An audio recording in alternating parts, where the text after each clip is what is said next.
Abdullah Mahmoud, the Dearborn mayor, summed it up really nicely, where he said, the moral quandary people are having is, if I vote for this candidate or that candidate, whoever it is, am I going to be able to sleep at night if this slaughter continues and I voted for the person who continued it, who, in my view, has condoned or enabled the killing of my friends and family. Arab Americans need to balance between the foreign policy aspect of what's going on back in their ancestral homes, as well as what's going on in their current homes and what's going on the ground, which means domestic issues such as hate crime or jobs or economy. For the first time, Arab voters are significant in the states where the swing states are going to make a difference. We have a record high of 9 in 10 people from the respondents going into vote. So that's almost 90% turnout. 8 in 10 Arab Americans said that they believe that their votes matter. There's around 1/4 of the sample that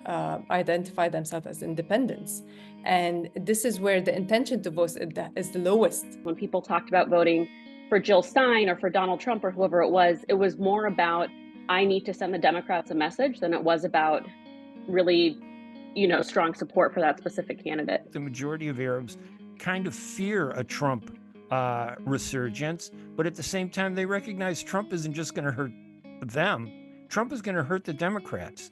So maybe the Democrats should wake up and look at the Arab and Muslim community and say, hey, we can't take them for granted. 69% of those who responded to our survey actually found that Trump is closer to the Israeli government. Everyone brings up the Trump Muslim ban, Trump promising to deport all these immigrants, including legal immigrants, and just the general sort of disdain he's shown for the Arab American and Muslim community during his political career. There was this one letter from a group of about 25 imams urging people to support Kamala Harris, where they argue she's the vice president, this is not her policy, we can't hold her responsible for it. She's expressed much more empathy than Joe Biden has. She has held Israel more directly responsible in her rhetoric. She still has the same advisors that were advising Biden, that come from the Obama camp, that come from the Clinton camp. They're all around her.